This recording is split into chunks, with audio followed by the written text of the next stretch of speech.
O Escort era o carro mundial da Ford no Brasil na década de 80. O XR3 chegou em 84, revolucionou o mercado dos esportivos. Hoje a gente vai conhecer um MK4 conversível na cor mais desejada da época, o amarelo citrino.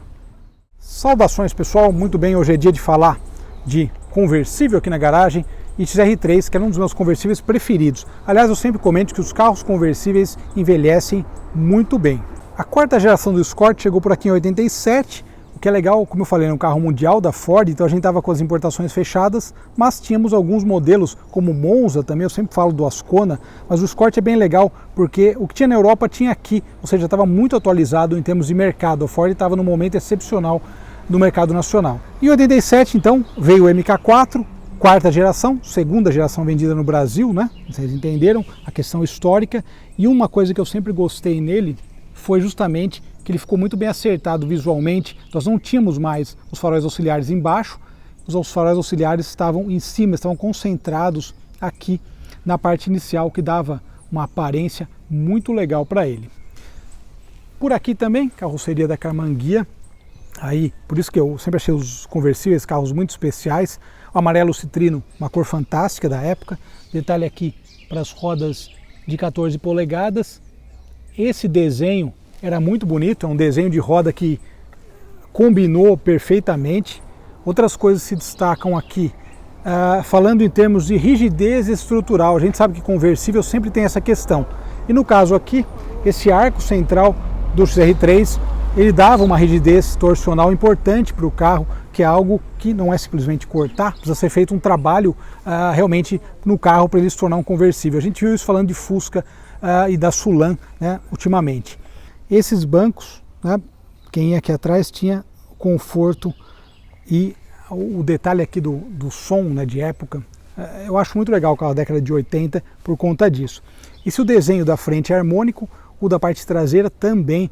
Eu achava um dos carros mais bonitos da época por conta de ele ser um carro muito próprio, né?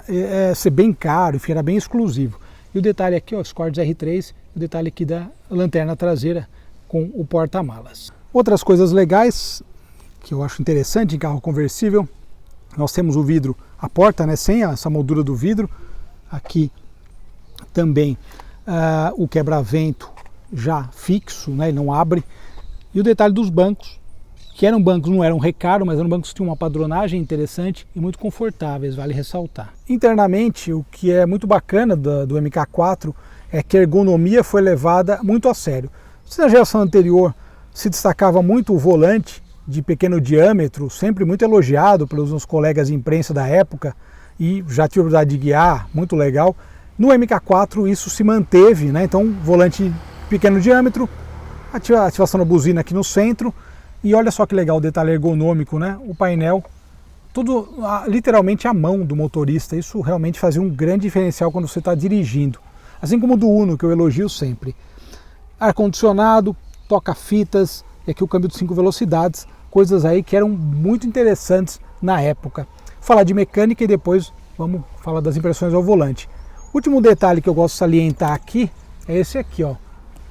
Esse reloginho que a Ford trazia no Del Rey Série Ouro, isso aqui era um negócio incrível na época, meus amigos. Vocês não imaginam como isso era exclusivo nos anos 80. Bom, aqui, motor CHT Fórmula. Como a gente viu em outras matérias do CR3, ele trazia um pacote com várias modificações em relação à mecânica, né, utilizada pela Ford em outras versões aí do Escort. E esse cofre está muito bonito aí, vale ressaltar.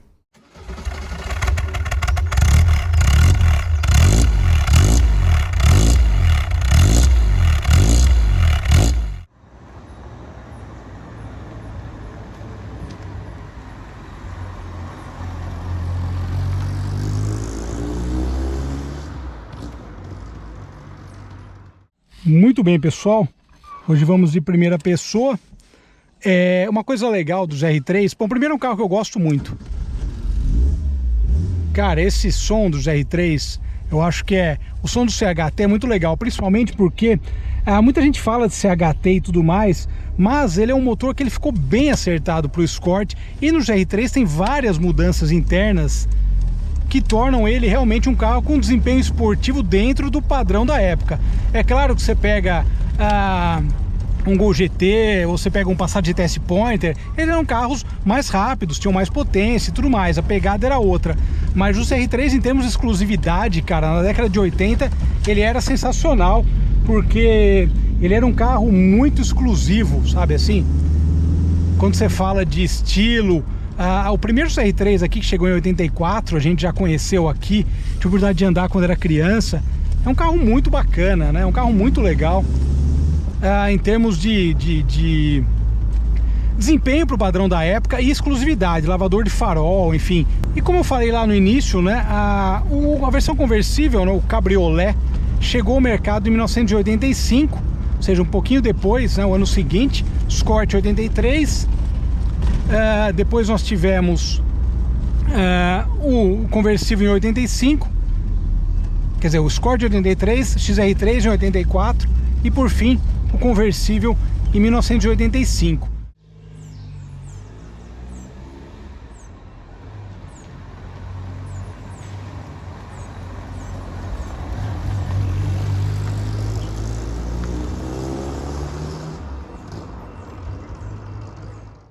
E o que é bem bacana é que ele é um carro que ele era o carro mais caro do Brasil. Isso é interessante notar, como ele era um carro caro, né, para a época, mais caro até que o Opala Diplomata, e por isso ele se tornou exclusivo. O que eu sempre gostei foi a carroceria Carmanguia. Para mim, muito legal a carroceria Carmanguia, muito feliz o desenho, né? Eu lembro que na Araraquara tinha um lá na década de 80, 86 e tal, e, pô, era sensacional, né? O GR3 já era muito legal, imagina o GR3 Cabrio, né? O GR3 conversível, vermelho, lembro até hoje.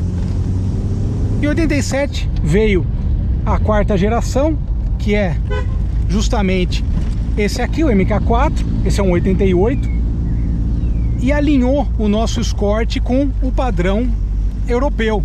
Outra coisa muito bacana de ver, né? Um carro aqui no Brasil alinhado ao padrão europeu, menos na parte mecânica, sem dúvida, mas em termos gerais, design bem alinhado. E o conversível, você vê esse carro completo, vidro elétrico, antena elétrica, ar-condicionado, ou seja, é um negócio incrível para 1988, né?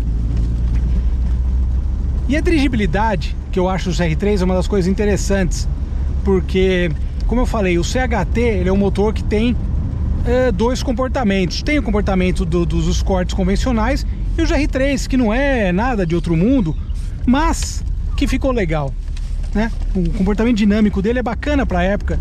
Se você for pensar em termos de desempenho para a proposta, eu acho ele legal. Eu gosto, sim. Sempre gostei do CR3 por conta disso. E o som, né, cara? E o prazer de andar nesse dia de sol, curtindo tudo isso, cara. Isso não tem preço. Como dizia aquela propaganda de cartão de crédito. Fantástico, meus amigos.